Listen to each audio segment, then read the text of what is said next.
The invitation came unexpectedly. My wife's father, Rajiv Malhotra, was known in the corporate world for his sharp mind and icy demeanor. When he called and said, "There's a dinner tonight with a Japanese client. You're coming," I felt my stomach tighten. It wasn't just any dinner. It was high stakes. The kind where a single misstep could ruin a deal worth millions.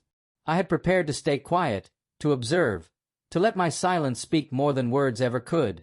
What I didn't know was that silence could be more explosive than speaking. The restaurant was minimalist, all dark wood and soft lantern light. Mr. Tanaka, the client, was impeccably polite, every gesture measured, every word deliberate. Rajiv immediately launched into business, presenting charts, projections, and strategies. I kept my head down, nodding subtly, sipping water, saying nothing. Around the table, the tension was thick enough to cut with a knife. I noticed something odd, a tiny inconsistency in Mr. Tanaka's demeanor when Rajiv mentioned the shipment schedule. A twitch of the hand, a barely noticeable hesitation. Most people would have ignored it. I didn't. I filed it away, silently.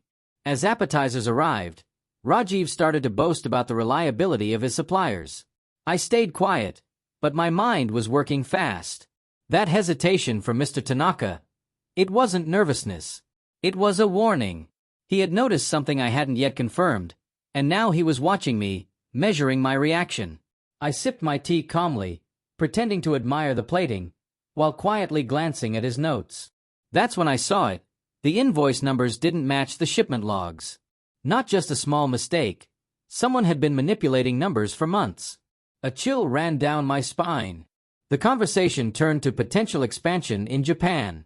Rajiv was enthusiastic, painting a rosy picture, unaware that his confidence was about to backfire. Mr. Tanaka asked about the last quarter's shipments. Rajiv rattled off figures, slightly inflated ones, but I noticed something else, a subtle hesitation when he mentioned the new warehouse contract. My mind raced, connecting dots that no one else at the table had noticed. I stayed quiet, as promised, letting the room hang in suspense. Silence has power when everyone expects chatter. Then it happened. Mr. Tanaka paused, leaned forward slightly, and said in flawless English, "There seems to be a discrepancy in your shipment records." The room froze. Rajiv's confident smile faltered. The other executives blinked, confused. I kept my head down, pretending to sip tea, but inside, I felt a thrill of anticipation.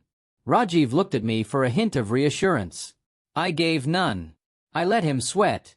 Because the truth, once revealed, always hits harder than lies. Mr. Tanaka continued, methodically laying out the mismatched invoices and delayed shipments. The others listened, mouths slightly open.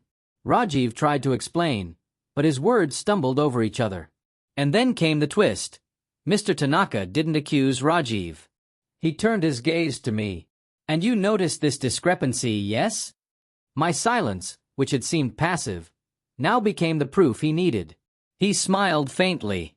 Sometimes, the quiet observer sees more than the loudest speaker. Gasps echoed around the table. Rajiv's face paled.